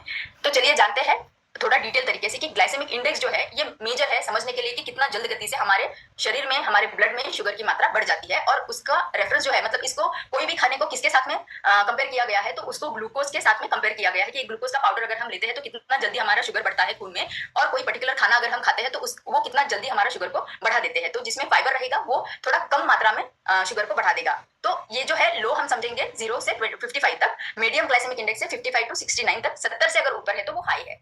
ग्लाइसेमिक लोड क्या है, ग्लाइसेमिक लोड हमें दोनों चीजों को बताता है, ये बताता है क्वांटिटी भी कार्बोहाइड्रेट का और क्वालिटी भी कार्बोहाइड्रेट का। तो ये जो है हमें एक एक्यूरेट मेजर बताता है कि कैसे एक पर्टिकुलर चीज को एक पर्टिकुलर मात्रा में हम अगर लेते हैं तो वो मात्रा जो है वो हमारे शरीर में ब्लड के शुगर को कैसे बढ़ाएगी और कैसे धीमी तरीके से बढ़ा सकती है। तो जो चीजें ग्लाइसेमिक लोड जिनका 110 तक है वो लो बताई गई है, जो हमारे लिए अच्छी मानी गई है। बाद में 11 से 19 अगर है तो वो मीडियम ग्लाइसेमिक लोड बताया गया है, तो 20 ऊपर है उनको हाई ग्लाइसेमिक लोड बताया गया है। तो लो ग्लाइसेमिक लोड रहना, लो ग्लाइसेमिक इंडेक्स रहना कभी भी हमारे लिए अच्छा समझना चाहिए। तो जानेंगे कि ग्लाइसेमिक इंडेक्स, ग्लाइसेमिक लोड हमने जान लिया, लेकिन हमारी रोज की जिंदगी में हम जो चीजें बहुत ही फ्रिक्वेंटली खाते हैं, जो कि हमारा ब्रेकफास्ट है, क्या उनका ग्लाइसेमिक लोड, उसका ग्लाइसेमिक लोड क्या, सॉरी ग्लाइसेमिक इंडेक्स क्या ज्यादा है या कम है। तो व्हाइट ब्रेड बटर जाम बहुत सारे लोग खाते हैं, तो उसका ग्लाइसेमिक इंडेक्स ज्यादा है। मार्केट में बहुत सारे आते हैं सीरियल जो बताते हैं, आप देख पा रहे हो यहाँ पे, तो वो उसका भी कितना है, 80 से ज्यादा है, तो ये वेरी हाई है। इडली जो कि ज्यादा उसमें कंपेरेटिवली हेल्दी मान सकते हैं हम, क्योंकि उसमें उतनी ही मात्रा में हमने दालें भी डाली रहती है, तो वो फर्मेंटेड भी रहता है, तो हेल्दी माना जाता है। लेकिन उसमें आपको जो है कोई और चीजें ऐड करनी चाहिए, जैसे वेजिटेबल, जो हेल्प करेगा हमारे ग्लाइसेमिक इंडेक्स को कम करने के लिए। इंस्टेंट ओट्स समय तो बचा लेगा लेकिन ग्लाइसेमिक इंडेक्स को बढ़ा देगा। तो ये हो गए एग्जाम्पल, थोड़ा आई ओपनिंग है कि कैसे हाई ग्लाइसेमिक इंडेक्स वाला खाना हम रोज खाते हैं, तो इसको बदलने की जरूरत है, इसको मॉडिफाई और इंप्रोवाइज करने की जरूरत है। इंप्रोवाइज कैसे करना है ये मैं आपको आगे बताने वाली हूँ, लेकिन फिर से समझ लेंगे कि क्या हो जाता है जब हम हाई ग्लाइसेमिक इंडेक्स लेते हैं और जब हम लो ग्लाइसेमिक इंडेक्स लेते हैं। तो लो ग्लाइसेमिक इंडेक्स का खाना अगर खाते हैं तो समझ लीजिए कि एक फव्वारा है गार्डन का, जो कि धीमे धीमे पौधों को पानी दे रहा है। तो क्या होगा, धीमे धीमे जा रहा है तो पौधे भी उसको ले पा रहे हैं और वो फल फूल रहे हैं। तो धीमा सप्लाई हमेशा अच्छा रहेगा। तो लो ग्लाइसेमिक इंडेक्स खाना क्या करता है, धीमा सप्लाई देता है हमारे ब्लड में शुगर का। उसी के विरुद्ध देखेंगे तो हाई ग्लाइसेमिक इंडेक्स वाला खाना क्या करता है, क्विकली आपके शरीर में चीनी की मात्रा रक्त में बढ़ा देता है। तो ये हाई पावर वाले फव्वारे के जैसे समझ लो कि जिसने ना एकदम से पानी दे दिया है हर जगह, और प्लांट तो उसको ले नहीं पाए हैं, तो प्लांट तो बढ़ने की जगह कीचड़ ही निर्माण हो गया है। तो ये हमारे शरीर को मदद नहीं हो पाई है, हानि हुई है बल्कि। तो ये हमें समझना बहुत इंपॉर्टेंट है। आगे जानेंगे कि ये अगर इम्पैक्ट होते हैं हमारे शरीर के ऊपर, अगर हम कीचड़ बता रहे हैं, हो रहा है, पोषण नहीं दे पा रहा है और हेल्थ इम्पैक्ट दे रहा है नेगेटिवली, तो क्या होता है। सिंपल स्टार्च जब हम लेते हैं तो हमारा ये तो हाई ग्लाइसेमिक इंडेक्स है, वो तो हाई रहेगा हमेशा। उससे क्या होगा, शरीर में, ब्लड में जो है, रक्त में हमारे शुगर की मात्रा एकदम से बढ़ जाएगी, एनर्जी भी बढ़ जाएगी। लेकिन एनर्जी के साथ साथ में तभी के लिए आपको हाई एनर्जी लगेगी, बहुत भरपेट खाना है, खाया है ऐसे लगेगा, लेकिन उतना ही इमीडिएटली एनर्जी और सैटिस्फैक्शन दोनों भी ड्रॉप डाउन हो जाएगा, दोनों भी सडनली कम हो जाएंगे। इंसुलिन का रेजिस्टेंस बन जाएगा, क्योंकि जब आप एक साथ इतना ट्रैफिक जाम कर रहे हो तो सेल उसको ले नहीं पाएगा। इंसुलिन जो है वो एक्टिव नहीं रहेगा, रेजिस्ट करेगा, और वो ग्लूकोज को जो है वो सेल्स में एंटर नहीं होने देगा। साथ ही साथ वो नेक्स्ट क्या इंपैक्ट करता है, आपके वजन को भी बढ़ाता है, आपके फैट को भी बढ़ाता है, और आपके मसल मास को भी रिड्यूस कर देता है, मसल मास को बढ़ने नहीं देता है। और मेटाबॉलिक कंडीशंस, मतलब जैसे धीमे धीमे शुगर की मात्रा अगर ब्लड में बढ़ती जाती है तो दूसरे दूसरे मेटाबॉलिक कंडीशंस आते हैं, मेटाबॉलिज्म नहीं हो पाता है सही तरीके से, तो उसकी वजह से जो भी कंडीशंस आते हैं हेल्थ के इश्यूज, उसको हम मेटाबॉलिक कंडीशंस यहाँ बताएंगे। आगे जानेंगे कि अगर ये हानिकारक है, जैसे मैंने बताया कि इस तरीके का अगर आप लेते हो सिंपल कार्ब्स या कार्ब्स जो कि रिफाइंड है, तो वो हमें नुकसान कर रहा है। तो क्या कोई तरीके है, अगर आपके माइंड में कोई तरीके आते हैं तो आप मुझे सजेशंस दे सकते हैं चैट बॉक्स में, और उसके बाद में मैं जो है मैं आपको बताऊंगी कि कौन से दूसरे तरीके हैं जो हमें बहुत ही फायदेमंद रह सकते हैं हमारी स्टार्चेस को यूज करने के लिए। तो आपको आपके फेवरेट फूड को कॉम्प्रोमाइज नहीं करना है, लेकिन आपको उसका आनंद भी लेना है, लेकिन कैसे हेल्दी तरीके से हम ले सकते हैं। ठीक है, चंद्रा जी ने बताया है कि कॉम्प्लेक्स कार्ब्स को अगर हम यूज करेंगे तो हम उसका आनंद भी ले पाएंगे, और सिंपल कार्ब्स को उसके बदले मतलब एक्सचेंज कर सकते हैं, उसके बदले में जहां रिप्लेस करेंगे हम कॉम्प्लेक्स को यूज करेंगे और सिंपल को रोक देंगे। वेजिटेबल्स, विजय जी ने बताया है, वेरी नाइस। वियान जी ने बताया है, वेरी नाइस। वेजिटेबल्स ऐड करेंगे, जिससे फाइबर ऐड करेंगे, प्रोटीन ऐड करेंगे, जो मीना जी ने बताया, मीना शर्मा जी ने, संतोष जी ने बताया है प्रोटीन फाइबर्स को ऐड करेंगे। ठीक है, फाइबर्स सुनील कुमार जी ने बताया है, वेरी नाइस। कोकिला जी ने बताया है, यस, फाइबर को मिक्स रहेगा, कॉम्प्लेक्स। मोहनलाल जी ने बताया मिलेट्स को ऐड करेंगे, very nice, yes, so true. तो जानेंगे कि तीन मेन तरीके हैं, आपको पहले ही जवाब पता है, लेकिन थोड़ा उसका साइंस में आपको यहाँ बताऊंगी कि तीन तरीके हैं जिससे हम हमारे मील्स को न्यूट्रीफाई कर सकते हैं। एक थोड़ा सा साइंस यहाँ पे है, आसान तरीके से मैं बताऊंगी कि क्या हो जाता है। पहला फॉर्म है, हम इसको साइंटिफिक टर्म में बताते हैं स्टार्च रेट्रोग्रेडेशन।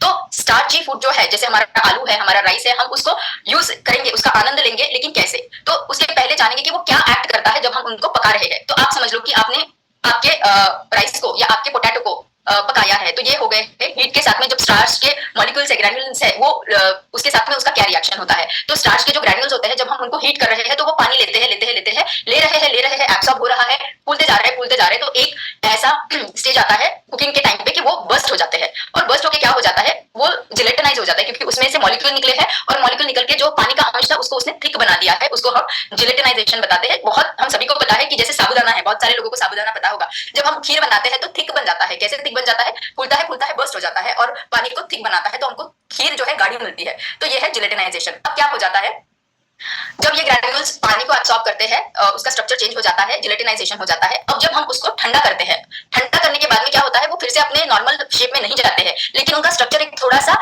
डिफरेंट तो हो जाता है, लेकिन एक घना हो जाता है। मतलब वो क्या करता है कि शरीर को डाइजेशन करने के लिए डिफिकल्टी करता है ठंडा हो जाने के बाद में, तो उसका स्ट्रक्चर चेंज हो गया है, हार्ड हो गया है शरीर को डाइजेस्ट करने के लिए। तो यहाँ पे हम देख सकते हैं कि कुकिंग में जो है हमारा क्रूड स्टार्च हमने दिया था, जो कि अनकुक था, कुक करने के बाद में जिलेटिनाइज हो गया, डाइजेस्टेबल हो गया, आसान से घुल मिल गया। लेकिन अगर इसको हम गरम गरम ना खाते हुए ठंडा करके खा ले तो क्या हो जाएगा, वो रेजिस्टेंट स्टार्च में ट्रांसफर हो जाएगा। ये जो है, ये है हमारा सी वाला रेजिस्टेंट स्टार्च, रेट्रोग्रेड हो गया है, ये आसान नहीं है शरीर को अभी डाइजेस्ट करने के लिए। ठीक है, एक एग्जांपल पोटैटो का लेते हैं कि जब हमने पोटैटो को कुक कर लिया, जो स्टडी ने बताया है हमें, और फिर उसको ठंडा कर लिया। अब ठंडा करने के बाद में देखा कि ये शरीर में डाइजेशन कैसे करता है, उसका न्यूट्रिशन प्रोफाइल हमें क्या बताता है। तो ये देखा गया कि ऐसा ठंडा किया हुआ अगर पोटैटो हमने यूज किया है तो क्या हुआ है, ये आलू हमें स्टार्च का ब्रेकडाउन इसका आंतों में कम हो गया है, ग्लाइसेमिक इंडेक्स, ग्लाइसेमिक लोड इसका कम हो गया है, और क्या कम हुआ है, इसका स्टार्च का कंटेंट जो है वो टोटली कम हो गया है, और शरीर को जो कार्बोहाइड्रेट अवेलेबल होना था वो भी कम हो गया है। लेकिन क्या बढ़ गया है, अमाइलोज और रेजिस्टेंट स्टार्च, ये दोनों भी चीजें ये है कि ये ऐसे फॉर्म में अभी कन्वर्ट कर दिए हैं इस आलू को, जो कि आंतों को डाइजेस्ट करने के लिए डिफिकल्ट है। तो इससे हमें क्या समझ में आता है कि भाई मुझे आलू बहुत पसंद है, मुझे मेरा राइस बहुत पसंद है, लेकिन मैं डायबिटीज है या वजन बढ़ सकता है, इसलिए मैं इसको यूज नहीं कर पा रही हूँ। लेकिन हम क्या कर सकते हैं कि उसको पकाया हुआ है, उसको ठंडा कर लो, ठंडा अच्छे तरीके से ठंडा कर लो, जिससे कि ये रेट्रोग्रेड हो जाए, और उसके बाद में आप ठंडा होने के बाद में इसका आनंद ले सकते हैं।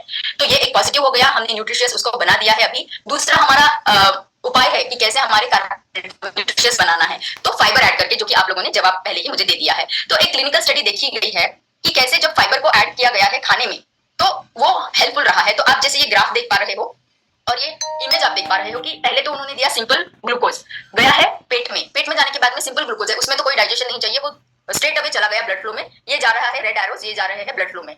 फिर दूसरा कंपैरिजन उन्होंने ये किया कि ग्लूकोज में फाइबर को ऐड कर दिया, अब गया है पेट में, अब जो है पीले वाले है ग्लूकोज और जो स्काई ब्लू कलर वाले हैं वो है फाइबर। अब क्या हो रहा है आप अगर देखोगे तो वो जो है धीमे तरीके से, क्योंकि फाइबर उसको कवर कर रहा है और एक छोटा छोटा पीला वाला मॉलिक्यूल जो ग्लूकोज का एक छोटा छोटा धीमे धीमे बाहर छोड़ रहे हैं, तो ये दोनों बंदों ने इसको कवर कर लिया है, तो अभी इसलिए क्या वो धीमे से जा रहा है। तो आप ग्राफ में भी ये क्लिनिकल स्टडी का बहुत क्लियरली देख पा रहे हो कि ब्लू ग्राफ जो है वो ओनली ग्लूकोज है जो एकदम से बढ़ गया है, शरीर में ग्लूकोज की मात्रा खून में बढ़ गई है और फिर डाउन हो रही है, कंपैरेटिव टू जिसमें फाइबर है ऑरेंज कलर का, जिसमें कि धीमे बढ़ी है और धीमे धीमे कम होती जा रही है। तो कंपैरेटिवली जब आप फाइबर को ऐड करेंगे तो हमें फटीग कम लगेगा, क्योंकि एनर्जी सस्टेन्ड है, एनर्जी रुकी नहीं है, धीमे धीमे धीमे पर्टिकुलर टाइम के बाद में हमें मिलती जा रही है, तो थकान नहीं महसूस होगी, एनर्जी बनी रहेगी, डाइट की हमारी क्वालिटी अच्छी हो जाएगी और डाइजेशन का फीलिंग भी हमारा अच्छा हो जाएगा। तो ये दूसरा तरीका था। चलते हैं तीसरे तरीके के ऊपर जो है कि प्रोटीन। तो प्रोटीन क्या करता है? प्रोटीन में भी एक स्टडी देखी गई है कि जो स्क्वायर वाले बॉक्सेस ग्राफ आप देख पा रहे हो जिसमें जहां मेरा कर्सर है, उसमें क्या है, ये है हमारा ओनली ग्लूकोज जब लिया है तो एकदम से शुगर की मात्रा खून में बढ़ गई है। लेकिन उन्होंने दूसरा स्टडी ये भी किया है कि उन्होंने जब प्रोटीन भी साथ में मिला लिया है तो क्या हो गया, प्रोटीन का कंजम्पशन, मतलब एक नॉर्मल हमने खाना खाया है जिसमें कि कार्बोहाइड्रेट जाता था, लेकिन साथ ही साथ हमने ये किया कि प्रोटीन को भी इन्वॉल्व कर लिया ब्रेकफास्ट के टाइम पे, तो क्या हो गया कि तब प्रोटीन ने क्या किया, बाइंड कर लिया और इसको ग्लूकोज को, एंड उसका जो पिक होना था या ग्लूकोज की मात्रा जो शुगर में बढ़नी थी उसको धीमा कर दिया। अब धीमा करते करते इतना धीमा कर दिया कि खाने के बाद में भी इसका परिणाम देख पा रहे हैं हम। अब कहां तक देख पा रहे हैं? सेकंड मील इफेक्ट तक, मतलब सुबह जो मैंने प्रोटीन अगर लिया है तो वो प्रोटीन मुझे सस्टेन एनर्जी तो दे रहा है, एकदम से ग्लूकोज की मात्रा खून में नहीं बढ़ा रहा है, लेकिन साथ ही साथ क्या कर रहा है, मेरे दूसरे खाने के समय में भी मेरे शुगर की स्पाइक को वो रोक रहा है, मेरे शरीर में खून में ग्लूकोज की मात्रा को एकदम नहीं बढ़ने दे रहा है, धीमे धीमे धीमे उसका सप्लाई वो मुझे दे रहा है। तो क्या हो जाएगा, हम ब्रेकफास्ट में प्रोटीन को ऐड करेंगे तो हम हमारे कार्बोहाइड्रेट का आनंद ले सकते हैं, सैटिस्फैक्शन के साथ में मेंटल परफॉर्मेंस अच्छा हो जाएगा और हमारा कैलोरी का कंट्रोल भी हो जाएगा। तो तीन चीजें हमने जानी है कि कैसे हमारे कार्बोहाइड्रेट को न्यूट्रीफाई कर सकते हैं। अब जानेंगे कि सुबह में ये क्यों इंपॉर्टेंट है। हमने जाना प्रोटीन जो है ये कार्बोहाइड्रेट की न्यूट्रिशियसनेस बढ़ा देगा, ये सुबह के समय पे मेटाबॉलिज्म स्ट्रांग रहता है, अग्नि स्ट्रांग रहता है, उस समय पे आप लेते हो तो ज्यादा फायदेमंद रहेगा। समय पे अगर आप खाना देते हो तो हमारे आंतों के जो हमारे फ्रेंड्स गुड बैक्टीरियाज है उनको भी मदद करेगा अच्छे रहने के लिए, और हमें पता है कि सुबह के समय पे हमारा इंसुलिन का एक्शन स्ट्रांग रहता है और वो ग्लूकोज को एब्सॉर्ब कर पाता है, यूटिलाइज कर पाता है, तो इसीलिए हमें सुबह के समय में carbohydrate along with protein and fibre लेना जरूरी हो जाता है। आगे समझेंगे कि कैसे ये हमारे बॉडी क्लॉक को इंप्रोवाइज करता है। तो ये हमें ऐसे हेल्प करता है तीन तरीके से। पहले तो है हमारा काम बढ़ाएगा, स्लीपीनेस को कम कराएगा, स्ट्रेस हार्मोन को कम करेगा, साथ ही साथ हमारा वर्कलोड का जो स्ट्रेस हमें होता है उसको कम करेगा। दूसरा बात ये है कि ये इंसुलिन की सेंसिटिविटी को बढ़ाएगा, इंप्रूव करेगा और सेटाइटी और मेटाबॉलिक हेल्थ को करेगा। कैसे? हमें पता है कि वो इंसुलिन के रिस्पॉन्स को रेगुलेट करता है जब हम कार्ब्स को कॉम्प्लेक्स वाले फॉर्म में लेते हैं। कैलोरी का कंट्रोल करता है, फैट का ऑक्सीडेशन या फैट का मेटाबॉलिज्म को भी रेगुलराइज करता है। तीसरा फायदा ये हमें मेंटल परफॉर्मेंस के बेसिस पे देता है, जिसमें कि हमारी मेमोरी को यूजफुल रहता है, अलर्टनेस को बनाए रखता है और हमारा रिस्पॉन्सिवनेस, चीजों को रिस्पॉन्ड करने की हमारी कैपेसिटी भी बनाए रखता है। तो ये फायदे हो गए। कैसे? कार्बोहाइड्रेट अगर सही समय पे आप देते हो तो आपके बॉडी क्लॉक को बनाए रखेगा और साथ ही ये सेकंड मील इफेक्ट में भी फायदा देगा। तो एक स्टडी की है जिसमें कि लोगों को दिया है low glycemic index and high glycemic index. तो जिनमें हाई ग्लाइसेमिक इंडेक्स खाना दिया गया उनमें देखा गया कि दुगुना जो है ब्लड शुगर बढ़ गया। कंपैरेटिवली जिनमें लो दिया गया उनमें क्या हो गया है कि रिडक्शन जो है ब्लड शुगर का वो सिग्निफिकेंटली कम हो गया है।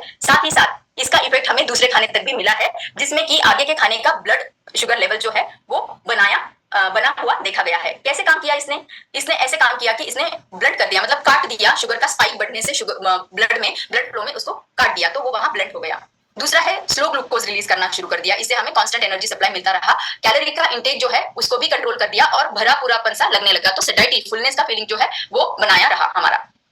अब जो है बॉडी क्लॉक के हिसाब से जब देखा गया तो सुबह के समय पे जब हमने ब्रेकफास्ट में फाइबर लिया है क्योंकि वो भी कार्बोहाइड्रेट है, तो उसने क्या फायदा दिया है कि नेक्स्ट हमारा फूड का इंटेक, ये सारे क्लिनिकल स्टडीज है जो इंसानों के ऊपर किए गए हैं, तो उसमें देखा गया है कि कैसे फूड का इंटेक हमारा कम हुआ है, हमारा फीलिंग ऑफ फुलनेस सेटाइटी कैसे बनी रही है, तृप्ति जो रहती है वो बनाई रही है, ये ब्लड शुगर के लेवल को कैसे हमें हेल्पफुल है और कंट्रोल करता है इफेक्टिवली, और साथ ही साथ जो हमारा गैस्ट्रिक का एम्प्टिंग टाइम है, एक खाना खाने के बाद एक पर्टिकुलर समय के बाद में हमारा स्टमक जो है वो खाली हो जाता है, लेकिन उसको कैसे इसने कंट्रोल किया। अब इसी के साथ में जानेंगे कि किन चीजों को किसके साथ में हमें स्वाइप करना है ताकि हम हमारे खाने को एंजॉय करें, उसको बिना रोके लेकिन हेल्दी भी बनाएं। जैसे एग्जांपल मैं यहाँ एक्सप्लेन करूंगी, आलू परोठा को आप पनीर के साथ में, प्रोटीन है, दाल या वेजिटेबल्स के साथ में, फाइबर्स है, प्रोटीन्स है, उनके साथ में अगर आप परोठा बनाओगे तो आलू परोठे के बदले में पनीर या दाल या वेज परोठा लोगे तो वो आपके लिए हेल्पफुल रहेगा। उसी तरीके से व्हाइट ब्रेड को आपको होल ब्रेड के साथ में लेना है, वड़ा पाव के बदले में आप इडली सांभर ले सकते हो, आइसक्रीम के बदले में योगर्ट, फ्रूट जूसेस के बदले में होल फ्रूट, भाई निसर्ग से अगर आया है तो एज इट इज आप ले लो इसे। तो ये चीजें होती है। अभी जानेंगे कि फूड पेयरिंग वो भी न्यूट्रिशियस बनाता है, तो हमने जाना है कि कैसे प्रोटीन और फाइबर के साथ में मिलेगा तो हाई ग्लाइसेमिक इंडेक्स को हम कम कर सकते हैं। होल ग्रेन्स और लेग्यूम को यूज कर सकते हैं। एडिड स्टार्ची वेजिटेबल्स उनको हम ऐड कर सकते हैं। वेजिटेबल्स जो नॉन स्टार्ची है तो उनको ऐड करेंगे तो भी हमें अच्छा फायदा मिलेगा। लो ग्लाइसेमिक इंडेक्स वाले ऑप्शंस हमने देखना है और हमारा कुकिंग का टेक्निक जो है वो हमें सही कर लेना है ताकि हम उसका आनंद ले पाए। अब जो है आपको कुछ टिप्स, आप फाइबर इंटेक बढ़ा सकते हो। आपको होल ग्रेन्स लेना है, रिफाइंड ग्रेन्स नहीं लेने हैं। आपको ज्यादा फ्रूट्स एंड वेजिटेबल्स खाने हैं, इससे फाइबर बढ़ेगा। आपको स्नैक्स में नट्स है, सीड्स है, जैसे फ्लैक्स सीड्स है, ड्राई फ्रूट्स है, उनको आपको लेना है। आपको बीन्स, लेंटिल्स, पीस इनका उपयोग ज्यादा करना है। साथ ही साथ जैसे मैंने फ्लैक्स सीड बताया, इसका आप आपके स्मूदीज में, आपके ड्रिंक्स में उसका यूज कर सकते हो। और पानी जरूर से पीना है। जब फाइबर हम लेते हैं तो पानी पीना उतना ही जरूरी है क्योंकि वो फूलता है। जितना पानी ज्यादा पियोगे उतना फाइबर हमें फायदा करेगा। अब समय आ गया है हेल्दी हैबिट का।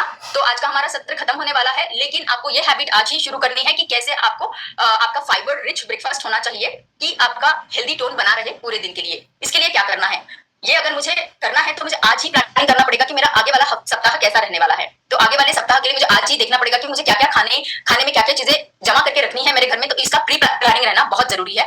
तो आग्रह करूंगी कि ये हेल्दी हैबिट आज से ही शुरू करिएगा, आपका प्लानिंग बनाए रखिएगा। इसी के साथ में हमारा शाइन का टाइम आ गया है, तो आपको स्टार्ट करना है। सभी को थैंक यू बोलते हुए पॉजिटिविटी के साथ में आपको न्यूट्रिशन लेना है, आपका प्रोटीन ड्रिंक लेके गट मॉर्निंग करना है। सभी को शेयर करके अच्छा इंटेंट रखना है कि मैंने जो भी डेली हैबिट्स है वो मुझे कंटिन्यू करनी है। नया लर्निंग है मेरे हेल्थ के बारे में, उसको सीखने के साथ साथ मुझे आत्मसात भी करना है, उपयोग भी करना है। एक्सरसाइज जरूर से करिएगा, डॉक्टर शाम ने बहुत सुंदर हमें स्टडी बताई है। और इसी के साथ में समय आ गया है हमारा रेसिपी ऑफ द डे का। तो मैं आपको आज रेसिपी ऑफ द डे बताना चाहूंगी। तो मैं जाती हूँ मेरे प्रेजेंटेशन के ऊपर, जो है मेरा recipe of the day. Yes, इसको मैं फिर से शेयर करती हूँ आप लोगों के साथ में।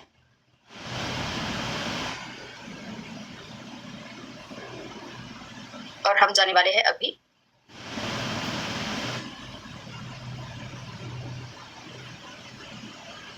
यस, हमारा रेसिपी शुरू हो रहा है जो है ग्रीन ग्रेप्स के साथ में।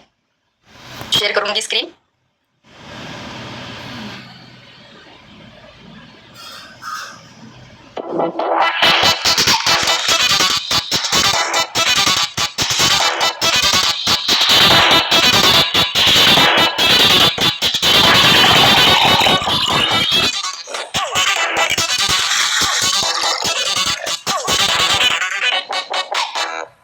चलिए, तो बहुत ही सुंदर रेसिपी थी। मैंने जैसे अभी आपको बताया कि फ्रूट जूसेस को जो है आपको फाइबर को ऐड करेंगे तो आपके फ्रूट जूस का भी आप फायदा ले सकते हो। और आज की दूसरी रेसिपी जो है वो है हमारी मूंग दाल चीला। एक हेल्दी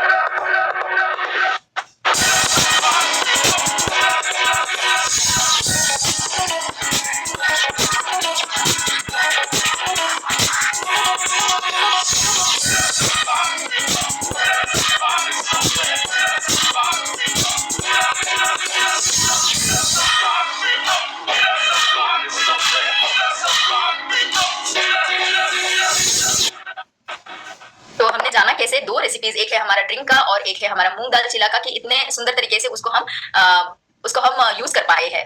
और फाइबर और प्रोटीन ऐड करने के बाद में उसका हेल्थ वो और भी न्यूट्रिशियस हो पाया है। तो इसी के साथ में हमारा टाइम है आज के एक्सरसाइज का। तो जानेंगे एक्सरसाइज आज की।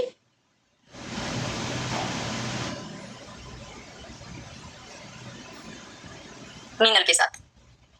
Very happy good morning everyone. और आज हम सीखने वाले हैं डेड बग। ये कोर वर्कआउट है और बहुत इफेक्टिव वर्कआउट है उन सभी लोगों के लिए जिनको कोर स्ट्रेंथ नहीं समझ आती है, या जिनको समझ नहीं आता है कि कोर होता क्या है। ये आपकी वो सारी की सारी मांसपेशियां हैं जो आपके चेस्ट से लेकर आपके पेल्विक फ्लोर तक रहती हैं, और इनका वर्कआउट हम मैट पे लेट के कैसे कर सकते हैं। तो जिनको स्पाइन में इन्फ्लेमेशन रहती है, बहुत लंबा बैठने के कारण कमर में दर्द रहता है, उनके लिए ये बहुत ही इफेक्टिव होने वाला है। तो आइए मैट पे चलते हैं और सीखते हैं हम आज का वर्कआउट। तो आइए स्टार्ट करते हैं हम अपना आज का वर्कआउट। डेड बग के लिए आप मैट पे लेट जाएंगे, अपने दोनों हाथों को स्ट्रेट ऊपर लेकर आएंगे और अपने लेग्स को 90 डिग्री पे रखेंगे। 90 डिग्री मतलब ना तो ये नीचे गिरेंगी और ना ही इसके ऊपर आप अपने घुटनों को अंदर की तरफ लेकर आएंगे। लेग्स को भी 90 डिग्री पे, हैंड्स को भी 90 डिग्री पे। अब आप अपना opposite hand and opposite leg को पूरा खींचते हुए सीधा नीचे लेकर जाएंगे, फिर वापस सेंटर पे लेकर आएंगे, फिर opposite hand and opposite leg को पूरा खींचते हुए नीचे लेकर जाएंगे और फिर वापस लेकर आएंगे। दिखने में ये बहुत सिंपल है, बट जब आप इसकी प्रैक्टिस करेंगे तो समझ आएगा कि ये सिर्फ आपकी कोर स्ट्रेंथ के लिए नहीं, आपके ब्रेन के लिए भी एक अच्छा सा टीजर है। अगेन स्ट्रेच करते हुए पूरा पीछे और फिर वापस, फिर स्ट्रेच करते हुए पूरा पीछे और फिर वापस। इस तरह से आप 15 रेप्स करते हुए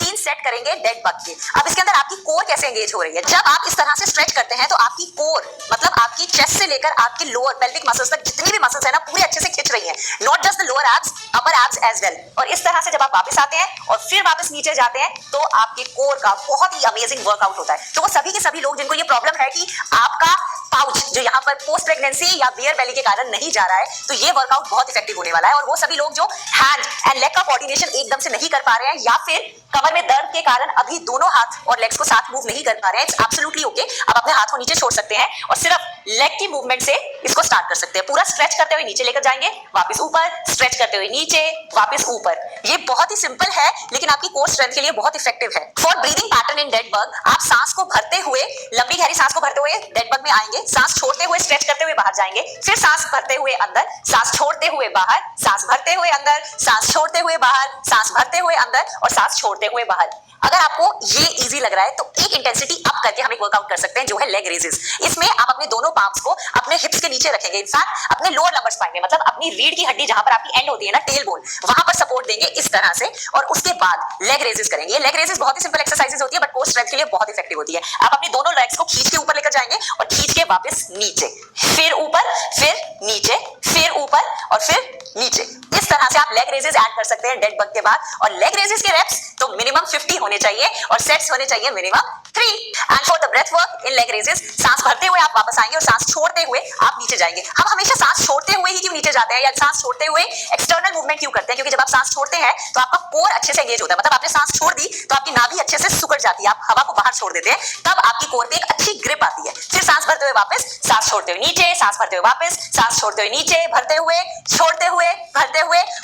इनफैक्ट अगर आप नाक से इस तरह से सांस नहीं ले सकते तो आप मुंह से सांस छोड़ सकते हैं पूरी पावर के साथ और वापस, वापस, वापस, वापस। आई होप आपको हमारा ये वर्कआउट अच्छे से समझ आ गया होगा और आप अब इसको रेगुलरली करने वाले हैं, at least 2 to 3 times in a week, और तब आप देख सकते हैं an amazing improvement in your core strength. Keep rocking. So ये था हमारा आज का वर्कआउट सेशन और इसी के साथ में हमारा आज का सत्र समाप्त होने वाला है। लेकिन आपके लिए एक्टिविटी है हमारे पास और एक्टिविटी हमने बता चुके हैं कैसे आपको हेल्दी हैबिट्स चुनने हैं और फाइबर और प्रोटीन का इम्प्लीमेंटेशन करना है। आज का सत्र समाप्त होते होते आपको कल के लिए बताना चाहूंगी कि कल का आपका एक और लेयर ओपन होगा गिफ्ट का, जो है विटामिन एंड मिनरल्स, कैसे हमारे माइक्रो और मैक्रो न्यूट्रिएंट लेने से हमारे मॉर्निंग हेल्थ के लिए अच्छा रहेगा, मॉर्निंग न्यूट्रिशन के लिए अच्छा रहेगा। तो डोंट मिस, आप कोई भी उसको मिस मत करिएगा। एंड सुजीत जी ने बहुत सुंदर लिखा था इम्प्रूव शाइन, तो मैं सबको ही बताना चाहूंगी कि improve shine and again a very good morning to all of you. Have a nice day ahead.